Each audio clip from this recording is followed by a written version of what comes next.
আসসালামু আলাইকুম। আজকের ভিডিওর টপিক খারাপ অথবা বেশ্যা মহিলার স্ত্রীর লিঙ্গ নষ্ট করার একটা জুনিপচাপান। এটা মহিলাদের উপর প্রয়োগ করা হয় যেসব মহিলারা খারাপ মানে পরকীয়া করে, পরপুরুষের সাথে সম্পর্ক করে।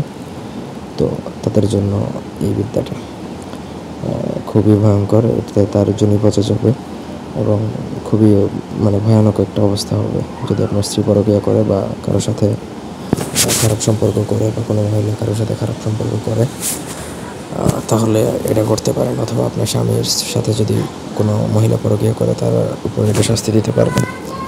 ব্যক্তিগত যে কোনো প্রয়োজন বা যে কোনো কাজের জন্য স্ক্রিনে দেওয়া নাম্বারে সরাসরি ফোনে বা হোয়াটসঅ্যাপে যোগাযোগ করে যে কোনো কাজ করাতে পারবেন দেশে বা দেশের বাইরে থেকে।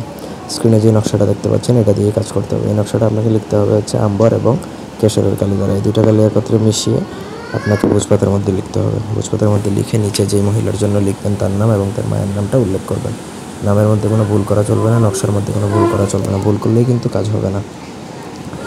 তো নকশাটা লেখা শেষে আপনাকে সেই নকশাটা যে কোনো পানির সাথে ডুবিয়ে বা শরবতের সাথে ডুবিয়ে আপনাকে ওই মহিলা বা কাঙ্ক্ষিত ব্যক্তি খাইয়ে দিতে হবে। যদি খাওয়াতে না পারেন তাহলে শ্মশানে আপনাকে শনি বা মঙ্গলবার দিনে রাতে উলঙ্গ অবস্থায় সেটা দাফন করে আসতে হবে।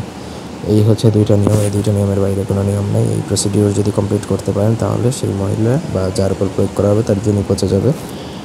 কোনো ডাক্তার ওঝা কবিরাজ ভালো করতে পারবে না। এটা একটু ভালো হবে আবার পচে যাবে, একটু ভালো হবে আবার পচে যাবে, এইরকম একটা অবস্থা থাকবে। এক কথায় তার লিঙ্গ সারা জীবনের জন্য অকেজা হয়ে যাবে। অন্যভাবে প্রয়োগ করা সম্পূর্ণরূপে নিষিদ্ধ। ছোটোখাটো বিষয়ে এই ধরনের জুনিপচাপান প্রয়োগ করা অনুচিত। তো আশা করি বুঝতে পারছেন। কোনো অংশ বুঝতে অসুবিধা থাকলে কমেন্ট করে জানাতে পারেন। ব্যক্তিগত কাজে আমাদের সাথে যোগাযোগ করতে পারেন স্ক্রিনে দেওয়া নাম্বারে। ধন্যবাদ সবাইকে।